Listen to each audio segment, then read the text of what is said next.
First junction நேயர்களுக்கு வாழ்த்துக்கள். Iran வந்து இப்போ ஒரு 10 கட்டளைகளை வந்து அமெரிக்காவுக்கு கொடுத்துருக்குது.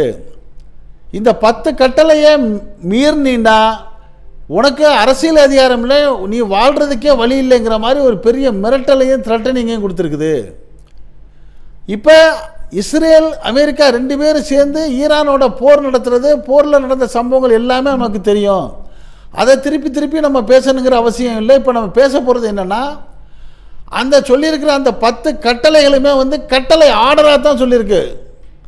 இதை நீ கண்டிப்பாக செய்யத்தான் வேணும் அப்படின்னு உத்தரவு போட்டிருக்க ஈரானை எதிர்த்து பேச முடியாமல் அமெரிக்கா வெளிபதுங்கி நிற்கிறதுக்கு என்ன காரணம்னா, இப்போ வந்து வெறும் பேச்சுவார்த்தையாக ஈரான் நடத்தலை, அதை செய்ய இதை செய்யண்டு. எதிரி நாடு அமெரிக்கா கையை பிடிச்சி முறுக்கிட்டு இதை செய் அப்படின்னு உத்தரவு போடுற அளவுக்கு அது பேசுது. இவ்வளவு நாளும் உலகத்தையே மிரட்டிக்கிட்டு வந்த அந்த மேற்கு உலகத்துடைய மிரட்டல் காலம் முடிஞ்சிருச்சு. அமெரிக்கா தான் உலகத்தை பூரா மிரட்டிட்டு வந்தார் ட்ரம்ப்பு. இப்போ அந்த காலம் முடிஞ்சு போச்சு. இப்போ உலக அரசியலை தீர்மானிக்கிறது ஈரானுடைய காலமாக ஆரம்பமாயிருச்சு. அப்படி ஈரானுடைய காலமாக ஆரம்பமானதுனால ஈரானுடைய பேச்சை கேட்கலன்னா விபரீதமான விளைவுகள் ஏற்படுங்கிற மாதிரி உலக நாடுகள்லாம் உற்று நோக்க ஆரம்பிச்சிட்டாங்க. அந்த வகையில் தான் அந்த 10 கட்டளைகளை 10 ஆர்டரை போட்டிருக்கு ஈரானு. ஈரானுடைய இந்த நிபந்தனைகளை ஏற்றா அது பல வருடங்களாக நிலவி வந்த மேற்கத்திய நாடுகளுடைய அதிகாரத்திற்கு முற்றுப்புள்ளி வைக்கிறதா அது அமையும். ஒருவேளை அதை ஏற்கலை, நிராகரிச்சிட்டா உலகளாவிய எரிசக்தி விநியோகம், எனர்ஜி சப்ளை முடங்கி உலக பொருளாதாரமும் பெரும் வீழ்ச்சிக்கு போய் அமெரிக்கா, இஸ்ரேல் போன்ற நாடுகளில் உள்ள மக்களே அந்த தங்களுடைய தலைமையை எதிர்த்து போராடக்கூடிய உச்சகட்டமான நிலைமை வந்துடும். அவருக்கு ஆட்சியை இழக்கிறதோடு மட்டும் இல்லாமல் அதிகாரத்தையும் இழந்து அசிங்கப்பட்டு போயிடுவாங்க. இப்போ வேறு வழி இல்லாமல் ஈரானிடம் சரணாகதி அடைய வேண்டிய சூழ்நிலைக்கு அமெரிக்கா, இஸ்ரேல் போன்ற நாடுகளை வந்துருச்சுங்கிறது தான் இந்த 10 கட்டளையுடைய ரிசல்ட்டாக வருமோ அப்படிங்கிற தகவல் வருது. அப்படி அது வெளியிட்ட 10 கட்டளையும் வந்து இஸ்ரேலுக்கு அமெரிக்காவுக்கு வந்து செக்மேட்டாக இருக்குது. அப்படி என்ன அது கட்டளையில் ஈரான் போட்டுச்சுங்கிறத விரிவாக தெரிஞ்சுக்கிறதுக்கு வாங்க இப்போ நம்ம வீடியோக்குள்ளே போவோம். 12 நாட்களாக தொடர்ந்து நடக்கக்கூடிய அந்த ஈரான் இஸ்ரேல் அமெரிக்கா போரில் ஈரானை நாங்கள் 4 நாளில் முடிச்சிருவோம் அப்படின்னு சொன்னாங்க. முடியலை. 12 நாளாகியும் இன்னும் நான் 1 வருஷம் ஆனாலும் நாங்கள் போரை நடத்துவேன்னு துணிஞ்சு நிற்கக்கூடிய ஈரான்கிட்ட மறுபடியும் கொஞ்சம் மிரட்டி பார்த்தாரு ட்ரம்ப்பு. நீ போரை நிறுத்துறியா இல்லையா, இல்லாட்டி என் நடவடிக்கை பயமாக இருக்குன்றாரு. நீ என்னையா என்ன நிறுத்த சொல்கிறா, நீ ஆரம்பித்தது, நீ நிறுத்தணுமா வேணாமான்னு முடிவெடுக்கிறது நான் சொல்லி ஈரான் வந்து இப்போ துணிஞ்சு அடிச்சுட்டு என்ன பண்ணுது, இப்போ 10 கண்டிஷனை போட்டிருக்கு. அதுக்கு என்ன காரணம்னா, கத்தார் நாட்டில் வந்து அமெரிக்காவுடைய அதிநவீன ரேடார் அமைப்புகள் 11 அமைப்புகள் இருந்துச்சு. அந்த ரேடார் எல்லாத்தையும் ஈரான் வந்து அடித்து நொறுக்கி செயலுக்கு செஞ்சிருச்சு. இப்போ அதனுடைய விளைவு என்னென்னா, இந்த இஸ்ரேல் அமெரிக்க படைகள் வந்து அந்த ரேடாருடைய உதவி இல்லாமல் யாரையும் துல்லியமாக புள்ளி வச்சு தாக்க முடியாது. கண்ணை மூடிட்டு அடிக்கிற மாதிரி தான் அடிக்க முடியும். இது இவர்களுக்கு வந்து கண்ணை இழந்ததுக்கு சமம். இது ஈரானுக்கு மிகப்பெரிய வெற்றி. அடுத்து வந்து ஹார்மஸ் ஜலசந்தி, ஸ்ட்ரைட் ஆஃப் ஹார்ம்ஸ், அதை வந்து ஈரான் வந்து தன் முழு கட்டுப்பாட்டில் வச்சுக்கிருச்சு. உலக நாடுகளுக்கு என்ன போகணும்னா நீ இந்த ஹார்மஸ் வழியாக தான் போகணும், அது என்னுடைய கண்ட்ரோலில் இருக்குது, என் பேச்சை மீறி எவனாச்சும் இந்த பக்கம் வந்தீங்கன்னா அடித்து நொறுக்கிடுவேன், 2 நாடுகளுக்கு நான் அனுமதி கொடுக்குறேன், ஒன்று சீனா ஒன்று ரஷ்யா, இந்த 2 நாடை தவிர வேறு எவனும் இந்த பக்கம் வரக்கூடாதுன்னு ரொம்ப ஸ்ட்ராங்காக ஈரான் சொல்லிருச்சு. இப்போ சமீபத்தில் ஏற்கனவே வழி தெரியாமல் போயிட்டு இஸ்ரேலுக்கு ஆதரவு கொடுத்த மோடி அவர்கள் வந்து ஆகா நம்ம மாட்டிக்கிட்டோம், இவ்வளோ நாள் உலகத்தில் வந்து ஈரான்கிட்ட தானே இந்தியா உறவாக இருந்துச்சு, நம்ம போய் இஸ்ரேல்கிட்ட போய் உறவு கொண்டானது தப்பாக போச்சுன்னு புரிஞ்சுக்கிட்டு எப்படியோ தன்னுடைய நிலைமையை மாற்றி கீத்தி ஏதோ பேசிட்டாரு போல இருக்குது அந்த ஈரான்கிட்ட. இப்போ சமீபமாக ஒரு செய்தி வந்திருக்கு, அந்த சீனா அடுத்து வந்து ரஷ்யா கப்பல்களை விடுறது மாதிரி நான் இந்திய கப்பலையும் விடுறேன்னு சொல்லி ஈரான் சொல்லியிருக்குன்னு ஒரு செய்தி வந்ததாக இருக்குது. அது எந்த அளவுக்கு அதிகாரப்பூர்வமான செய்தின்னு நமக்கு தெரியலை. ஒருவேளை அப்படி வந்தால் நம்ம இந்தியாவுக்கு நல்லது. இப்போவாவது மோடி அவர்கள் புரிந்து கொண்டு ஈரானுடைய நியாயத்தை புரிஞ்சிருப்பாங்க அப்படின்னு இந்திய மக்கள்லாம் ஒரு அமைதி பெருமூச்சு விடுற மாதிரி தெரியுது. சரி, அப்போ அந்த ஹார்மஸ் ஜலசந்தியை இது மூடின பிறகு இந்த அனுமதிக்கப்பட்ட நாடை தவிர மற்ற நாடு யாருமே வர முடியாதுல்ல. இதை நான் டெஸ்ட் பண்ணி பார்க்குறேன்ட்டு அமெரிக்கா என்ன பண்ணுது, இன்னொரு நாட்டு 3 கப்பலை விட்டு நீ போ நான் பார்த்துக்கிறேங்குது. அமெரிக்காவுடைய அரசியல் புத்தி என்னென்னா, எப்போவுமே அடுத்தவன் பிள்ளைய தூக்கி போட்டு தான் கிணத்துல ஆழம் பார்ப்பாங்கன்னு சொல்லுவாங்க இந்த கிராமத்தில். அது மாதிரி தான் இப்போ அமெரிக்கா என்ன பண்ணுது, இஸ்ரேலை விட்டு அடிக்க விட்டுட்டு இவர் ட்ரம்ப் அழகாக இங்கே அமெரிக்காவில் உட்காந்துக்கிட்டு இருக்கிறாரு. 13,000 கிலோமீட்டர் தள்ளி உட்காந்துருக்காரு. இப்போ இஸ்ரேல் அமெரிக்காவோட சேர்ந்துக்கிட்டு அடிக்கிறேன்னு வந்தாலும் அடி வாங்குறது பூரா பதிலடி பூரா இஸ்ரேல் தான். இஸ்ரேல் நகரம் இப்போ நாசமாக போச்சு, டெல்லவீவ் இல்லாமல் போச்சு. தலைநகரம் டெல்லவீவ் பார்த்தா காசா மாதிரி இருக்கான். காசா எப்படி அடிபட்டு நாசமாச்சோ அது மாதிரி இருக்கான். அப்படிப்பட்ட சூழ்நிலையில் இந்த அமெரிக்காவோட பேச்சு கட்டிட்டு இந்த 3 கப்பல் வந்தான் பாருங்க, அவன் ஹார்மோஸ் எல்லையை தொடுறான். ஈரான் எச்சரிக்கையை மீறி வந்ததுனால ஈரான் போட்டான் குண்டை டமார் போட்ட உடனே 3 கப்பலும் நாசம். ஐயோன்னு இந்த 3 வெடித்த உடனே இந்த அக்கம் பக்கத்தில் நின்றாங்க பார்த்தியெல்லாம் கொஞ்சம் உள்ளே போகமாண்டு அவன் பூரா அப்படியே ரிவர்ஸ் கியர் போட்டு போயிட்டாங்க. அமெரிக்கா நீ போ நான் பார்த்துக்கிறேன், என்ன பார்த்துக்கிட்டேன், நீ அடி வாங்கி சாவுறதை நான் பார்த்துக்கிறேன்னு பார்த்துக்கிட்டு இருக்காரு. 3 கப்பலும் காலியா. இப்போ எல்லோரும் முடிவுக்கு வந்துட்டாங்க, ஐயோ ஈரான் அனுமதி கொடுத்தா மட்டும்தான் நம்ம உள்ளே போகணும்ப்பா, இல்லாட்டி பேசாமல் நிற்கணுன்ட்டு முடிவுக்கு வந்துட்டாங்களா. இப்போ இப்போ என்னாச்சு உங்களுக்கு, மத்திய கிழக்கோடைய அதிகார மையத்தையே இப்போ ஈரான் மாற்றி அமைச்சிருச்சு. நீ எந்த சரக்கு இங்கேருந்து போக முடியாது, அங்கேருந்து வர முடியாது. இன்னொரு 4-5 நாளில் சவுதி அரேபியாவுக்கெல்லாம் திங்கிறதுக்கு கத்திரிக்காய் தக்காளி கிடைக்காதுங்கிறாங்க. வெங்காயம் இருக்குது பாருங்க, அது கிட்டத்தட்ட 10 ரியால் விற்ற வெங்காயம் இப்போ 100 ரியால் 200 ரியால் கிடைக்கலங்கிறாங்க. அதுவும் இப்போ காலியாகிடுச்சுன்னா வேறு வழியே இல்லை. ஏன்னா பாலைவனத்து மணலையும் பெட்ரோலையும் ஊற்றியா சாப்பிட முடியும். அப்படிப்பட்ட ஒரு பரிதாப நிலையை உலகத்தில் உண்டாக்கிட்டதுனால இந்த ஒட்டுமொத்த மத்திய கிழக்கோட அதிகாரமே இப்போ ஈரான் கையில் வந்துருச்சுங்கிறது மாதிரி தான் தகவல் வருது. அப்போ ஈரான் என்ன பண்ணுச்சு, அமெரிக்கா இஸ்ரேல் மட்டும் அதை நட்பு நாடுகள்லாம் சரணாகதி அடையணும் அப்படின்னு ஒரு எச்சரிக்கை விட்டுருக்கு. ட்ரம்ப் என்ன சொன்னார், சும்மா போலியாக மிரட்டினார். நீ சரணாகதி நீ மன்னிப்பு கேளு என்கிட்ட வா அப்படின்றார்ல ஈரானை பார்த்து. அதை சொல்லி நீ என்ன மன்னிப்பு கேட்க சொல்கிற, நாங்கள் அமைதியாக இருந்தோம், பேச்சுவார்த்தைக்கு உடன்பட்டோம், எங்கள் நாட்டில் நீ அத்துமீறி போர் நடத்தி எங்கள் தலைவரை கொண்டுட்ட, எங்கள் நாட்டில் தலைவரோடு சேர்ந்த 40 பெரிய அதிகாரிகளை கொண்டுட்ட, ஆஸ்பத்திரி மேலே குண்டு போட்டு சிவிலியன்ஸை கொண்டுட்ட, பள்ளிக்கூடத்தில் படிச்சுக்கிட்டு இருந்த பெண் குழந்தைகள் பள்ளிக்கூடத்தில் போட்டு 160 பிள்ளைகளை சாவடிச்சிட்ட, இவ்வளவு அநியாயம் பண்ணிவிட்டு என்ன நீ சரணடைனா நான் எப்படி சரணடைவேன், நீ எங்கள்கிட்ட மன்னிப்பு கேளு, இல்லாட்டி அது வரைக்கும் உன்னை விட மாட்டேன், போற ஆரம்பித்தது தான் நீ, முடிக்கிறது நாங்களாக தான் இருக்கோன்னு சொல்லி இப்போ த்ரில்லாக பேசிட்டு எதிர்த்து சொல்லுது, நீ எங்கள்கிட்ட சரணாகதியாத அப்படின்னு சொல்லி ஈரான் எச்சரிக்கை விடுது.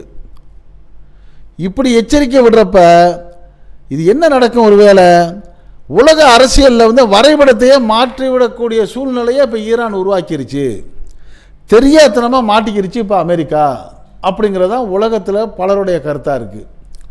அப்படி 10 விதமான கட்டளைகளை போட்டிருக்க ஈரானுடைய கட்டளையில் என்னென்னா, 1, இஸ்ரேல் பிரதமர் நெதன்யாகுவே சர்வதேச குற்றவாளி நீதிமன்றத்தில் ஐசிசிட்ட ஒப்படைக்கணுங்குது. நியாயம் தானே இது. எந்த காரணமும் இல்லாமல் போர் தொடுத்து ஈரானுடைய உச்சபட்ச தலைவர் அயத்துல்லா அலி கொமேனியை கொன்றதோடு மட்டும் இல்லாமல் பொதுமக்களையும் தாக்கி அந்த நாட்டை நாசப்படுத்துறதுக்கு ஆளாக இருந்த இந்த நெதன்யாகுவை நீ உலக நீதிமன்றத்தை நிறுத்து, அப்போ அது விசாரிக்கட்டும், அவர் செஞ்சது சரின்னா அவரை விடுதலை பண்ணட்டும், தப்புன்னா அவருக்கு மரண தண்டனை கொடுக்கட்டுங்கிற ஒரு முடிவை வந்தது. ஒன்று தான் செம்ம ஆப்பு மாட்டிக்கிட்டார் நெதன்யாகு. இது 1வது கண்டிஷன். கண்டிஷன் 2, இஸ்ரேல் தனது படைகளை கடந்த அக்டோபர் 7ஆம் தேதிக்கு முந்தைய எல்லைகளுக்கு திரும்ப பெறணும். 6 மாதத்துக்கு முன்னாடி ஒரு போர் நடத்துகிறாங்கல்ல திடீர்னு ஒரு 12 நாள், அந்த 12 நாளைக்கு முன்னாடி இஸ்ரேல் எங்கெங்கே நின்றுருக்கும்ல ஒரு எல்லை, அந்த எல்லைக்கு இப்போ எல்லோரும் ஓடி போயிடணும், ஒரு ரூபாய் இங்கே நிற்கக்கூடாது. 3, அரபு மண்ணில் உள்ள அனைத்து அமெரிக்க இராணுவ தளங்களும் உடனடியாக அகற்றப்பட வேண்டும். இதுதான் பெரிய ஆப்பு. எது அரபு மண், மத்திய கிழக்கு நாடு இருக்குது பார்த்தீங்களா, அந்த மத்திய கிழக்கு நாட்டில் இருக்கக்கூடிய Bahrain, Abu Dhabi, Dubai, Kuwait, Riyadh, Qatar, Iraq, இது போன்ற சவுதி நாடுகள்லாம் நீ நிறுத்தியிருக்கிறா பார்த்தியா உன்னுடைய இராணுவங்கள், இது அவ்வளவு என்ன பண்ணணும், உடனடியாக அகற்றப்படணும். இது யாருக்கு ஆர்டர் போடுது? அரபு நாடுகளுக்கு ஆர்டர் போடுது. நீ அவனையெல்லாம் அகற்றிடணும். 4, இதுவரை விதிக்கப்பட்ட அனைத்து பொருளாதார தடைகளுக்கும் ஈரான் இழப்பீடு பெற வேண்டும். எங்களுக்கு நீ நிறைய பொருளாதார தடை விதிச்சில, அதுக்கெல்லாம் லாஸ் இப்போ எங்களுக்கு கொடு. ஈரானுடைய தலைவரிடம் அதிபர் ட்ரம்ப் பகிரங்க மன்னிப்பு கேட்கணும். இப்போ ஈரானுடைய தலைவராக இருக்கார்ல முஜ்தபா கொமேனி, அவர்கிட்ட நீ ட்ரம்ப் வந்து பகிரங்கமாக மன்னிப்பு கேட்கணும். நீ அவரையும் போட்டு தள்ளுவேன்னு சொன்ன, நீ போடவெல்லாம் முடியாது. நீ அவர்கிட்ட வந்து மன்னிப்பு கேளு, இப்போ பகிரங்கமாக மன்னிப்பு கேளு. 5, அதிபர் ட்ரம்பினுடைய காசா திட்டத்தை வந்து காசா பிளானை ரத்து செய்யணும். ட்ரம்ப் வந்து காசா பிளான் ஒன்று வச்சுருக்காரு பாலஸ்தீனத்தை ஆட்டையை போடுறதுக்கு. அந்த பிளானை நீ வந்து கேன்சல் பண்ணணும். 6, ஈரான் மீதான அனைத்து பொருளாதார தடைகளையும் நீக்கி முடக்கப்பட்ட நிதியை திரும்ப ஒப்படைக்கணும்.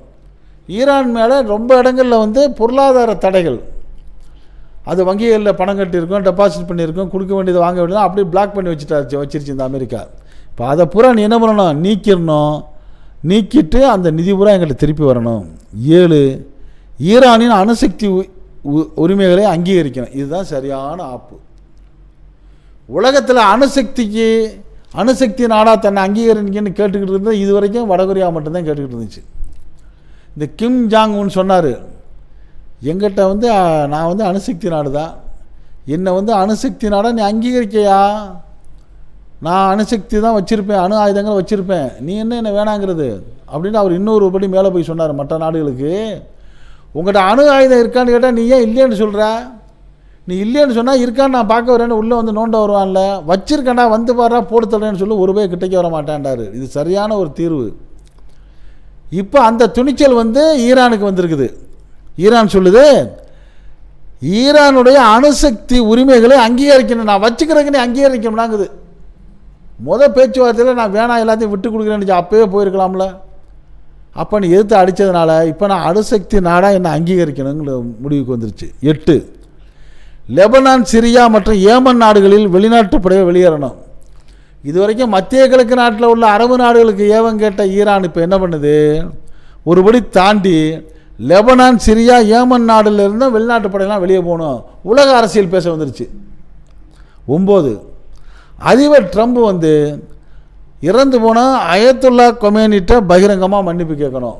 எங்கள் உச்சபட்ச தலைவரை நீ கொண்டுட்டியில் நியாயம் இல்லாமல் அவர்கிட்ட நீ இப்போ என்ன பண்ணணும்? மன்னிப்பு கேட்கணும், உலக மக்கள் முன்னாடி பகிரங்கமான மன்னிப்பு கேட்கணும் அப்படின்னு சொல்லுது.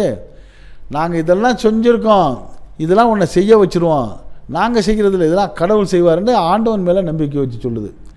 இதுதான் ஈரானுடைய அரசுக்கும் ஈரானுடைய போர் வீரர்களுக்கும் உள்ள ஒரு ப்ளஸ் பாயிண்ட். என்னென்னா, தன்னுடைய உயிரை துச்சமாக மதித்து போரில் வெற்றி பெறணும், அதை நியாயமான முறையில் நடத்தணும்னு களத்தில் குதிக்கிறதுனால தான் ஈரான் இவ்வளோ பெரிய வெற்றி அடையுது. இந்த வெற்றி தோல்வியை கூட இது இறைவனுடைய தீர்ப்புன்னு அது நம்புது. அதான் சொல்லுது, இது கடவுளுக்கு பெரிய விஷயம் அல்ல, that is no great matter for God. நாங்கள் கேட்டிருக்க இந்த விஷயம்லாம் நடத்துறது ஆண்டவனுக்கு பெரிய விஷயம் இல்லை, ஆண்டவன் நடத்திடுவான், ஏன்னா நாங்கள் ஆண்டவன் எங்கள் பக்கம் இருக்கிறான், நாங்கள் நீதியாக இருக்கோம் அப்படிங்கிற ஒரு தைரியத்தோடு ஈரான் சொல்லுது. ஈரான் வந்து உயிரில் மரணத்துக்கு பயப்படுற நாடு கிடையாது. அங்கே உள்ள வீரர்களும் அப்படித்தான், உயிரை விட தயார் நாட்டுக்காகவும் நேர்மையான ஒரு அரசியலுக்காகவும். அப்படி நாங்கள் உயிரை விட்டுட்டோம்னா என்றைக்கு நாங்கள் இறக்குறோமோ அன்றைக்கி தான் எங்களுக்கு மறுவாழ்வு ஆரம்பமாகுது, எங்களுக்கு சொர்க்கம் உறுதி அப்படிங்கிற உயரிய நம்பிக்கை இருக்கிறதுனால அவங்கள்ட்ட கொஞ்சம் கூட பயம் கிடையாது. போர் பயிற்சி எடுத்தவங்க அந்த தைரியத்தில் தான் இப்போ என்ன சொல்கிறாங்க, எங்கள் பக்கம் ஆண்டவன் இருக்கிறான், நாங்கள் சொல்லியிருக்க விஷயம்லாம் நடத்துறது ஆண்டவனுக்கு பெரிய விஷயம் இல்லை, that is no great matter for God அப்படின்னு ஆண்டவன் மேலே நம்பிக்கை வச்சு சொல்கிறதுனால ஆண்டவன் தானே வெற்றி பெறுவான், மனுஷனாக வெற்றி பெற முடியும். அப்படி அந்த ஆண்டவனுடைய அனுக்கிரகம் எங்கள்கிட்ட இருக்குன்னு சொல்லாமல் சொல்லி ஸ்ட்ராங்காக நிற்கிற ஈரான் வந்து ஒரு வெல்ல முடியாத சக்தியாக இருக்குன்னு சொல்லி அது எதுக்குன்னு துணிஞ்சிருச்சுன்னு சொல்லி இப்போ உலக நாடுகளே வந்து ஈரானை திரும்பி பார்க்க ஆரம்பிச்சிட்டாங்க. இப்படி 10 நிபந்தனைகளை விரித்த அந்த ஈரானுடைய அந்த நிபந்தனைகளை ஏற்றா பல வருடங்களாக நிலவி வந்த மேற்கத்திய நாடுகளான இந்த அமெரிக்கா போன்ற நாடுகளான ஆதிக்கத்துக்கு முற்றுப்புள்ளி ஆகிடும். இனிமேல் அவங்க ஆட்ட முடியாது, ஒவ்வொரு நாட்டையும் போய் ஆட்டையை போட்டு பிடுங்க முடியாது. இந்த அமெரிக்கா போன்ற மேற்கத்திய நாடுகளுடைய ஆதிக்கத்துக்கு முற்றுப்புள்ளி ஆகிரும். ஒருவேளை இதை மறுத்துட்டாங்கன்னு வச்சுங்க, இந்த 10 கட்டளைகளை நான் ஒன்றும் செய்ய முடியாது போயான்னு மறுத்துட்டா உலகளாவிய எரிசக்தி விநியோகம் எனர்ஜி சப்ளை முடங்கி உலகம் பொருளாதார பெரும் வீழ்ச்சியை சந்திக்க அபாயம் இருக்கும். இதை மறுத்துட்டா என்ன சொல்லலாம்? ஈரான் நீ மறுத்துட்டு போ, நாங்கள் நல்லா தான் இருக்கிறோம். மறுத்தா உன் நாட்டுக்கு எண்ணெயும் வராது, உணவுப் பொருளும் வராது, ஒன்று தான் வெளியே அனுப்ப முடியாது, வெளியே உனக்கு உள்ளே வர முடியாது, உன்னுடைய பொருளாதாரம் வீழ்ச்சியாகும், உன் நாட்டு மக்களை உன்னை கல்லெடுத்து அடித்து போடா வெளியேன்றுவாங்க. அந்த நாசகார அநியாய நிலைக்கு நீ வரணுமா, இல்லை உன் நாடும் உலகமும் நல்லா இருக்கமாங்க முடிவெடுத்துக்கங்கிற மிரட்டலை விடுறதா தான் இந்த 10 கட்டளையும் இருக்குன்னு சொல்லி உலகமே இப்போ பார்த்து ஈரான் பக்கம் இருக்கிற நியாயத்தை உணர்ந்து சிலர் பகிரங்கமாக ஆதரவு கொடுக்குறாங்க, சிலர் மனசுக்குள்ளே ஆதரவு கொடுக்குறாங்க. 1-2 நாடுகள் தான் இஸ்ராயலுடைய அமெரிக்காவுடைய அடாவடித்தனத்துக்கு ஆதரவு கொடுத்துச்சு. அதுவும் இப்போ ஒதுங்குற மாதிரி சூழ்நிலை ஏற்படுது. ஆக மிக கூடிய விரைவில் ஒன்று இந்த அமெரிக்கா வெக்கத்தை பார்க்காம ஈரான்கிட்ட மண்டிட்டு மன்னிப்பு கேட்கணும், இல்லை ஈரான் போட்ட கண்டிஷனுக்கெல்லாம் உலக நாடு மத்தியில் நின்று ஒரு தீர்வு கண்டால் மட்டுமே அமைதி ஏற்படுங்கிற ஒரு சூழ்நிலை வந்துருச்சு. இது என்ன நடக்க போகுதுங்கிற எதிர்பார்ப்பு உலகமே பார்த்துக்கிட்டு இருக்குது. பலரும் பலவிதமான கருத்துக்களை சொல்கிறாங்க. இது பற்றிய உங்களுடைய கருத்துக்களை நீங்கள் இந்த ஃபஸ்ட்டு ஜங்ஷன் கமெண்ட் பாக்ஸில் கமெண்ட்ஸ் பண்ணுங்கள். இந்த செய்தி பிடிச்சிருந்தால் இதுக்கு ஒரு லைக் கொடுங்க. இது போன்ற உலக நடப்புகள், நாட்டு நடப்புகள், நாட்டில் நாலா பக்கம் நடக்கக்கூடியதை எந்த விதமான இடைச்செருகளும் இல்லாமல் உள்ளது உள்ளபடி அப்படியே எடுத்துகிட்டு உங்கள் வீட்டுக்குள்ளே 4 சுவர்களுக்குள்ளே உங்களுக்கு கொடுக்கக்கூடிய நம்ம இந்த ஃபஸ்ட்டு ஜங்ஷன் சேனலுக்கு இதுவரை சப்ஸ்கிரைப் பண்ணாதவங்க சப்ஸ்கிரைப் பண்ணுங்கள். மறக்காமல் பக்கத்தில் இருக்க பெல் ஐக்கானை ப்ரெஸ் பண்ணுங்கள், டச் பண்ணுங்கள், கிளிக் பண்ணுங்கள். அப்போ தான் நம்ம போடக்கூடிய ஒவ்வொரு வீடியோவும் உங்களுக்கு நோட்டிஃபிகேஷன் காட்ட நீங்கள் விரும்பிய வீடியோவை பார்க்கலாம். என்றும் இணைந்திருப்போம். உங்கள் அன்பன் அஷ்ரஃப் அலி. நன்றி, வாழ்த்துக்கள்.